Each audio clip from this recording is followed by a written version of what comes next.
திரு இயேசுவில் அன்பார்ந்தவர்களே, ஜெபமாலை அன்னைக்கு அர்ப்பணிக்கப்பட்ட இந்த மாதத்தில் தினமும் ஜெபமாலை ஜெபித்தோம்.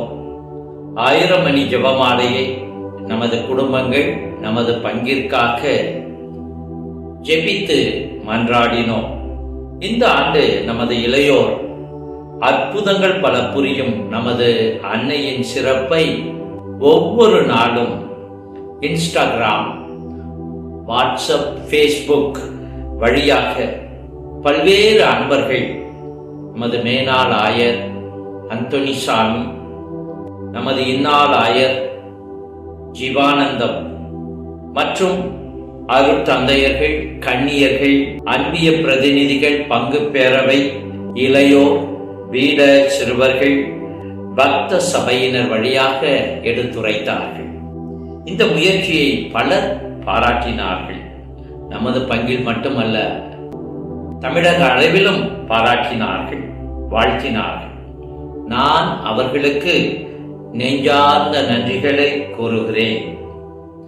அன்பார்ந்தவர்களே, ஜெபமாலை இயேசுவின் வாழ்வை அன்னை மரியாளின் துணையோடு தியானிப்பது, ஜெபிப்பது. ஜெபமாலை நற்செய்தியின் சுருக்கம். ஒவ்வொரு நாளும் நாம் ஜெபமாலை ஜெபிக்கும் போது இயேசுவின் வாழ்வின் நிகழ்வுகளை, அன்னை மரியாளின் தனி சிறப்பை தியானிக்கின்றோம், ஜெபிக்கின்றோம். தொடர்ந்து நாம் ஜெபிப்போம், தியானிப்போம். இயேசுவின் முதன்மையான சீடர் அன்னை மரியாளின் வழியாக இயேசுவை நாம் தியானிப்பதோடு மட்டுமல்லாமல் பின்பற்றுவோம். தூய அலங்கார அன்னை நமக்காக, நமது குடும்பங்களுக்காக, நமது மறை மாவட்டத்திற்காக பரிந்து பேசுவாராக. தூய அலங்கார அன்னையே எங்களுக்காக வேண்டிக் கொள்ளும்.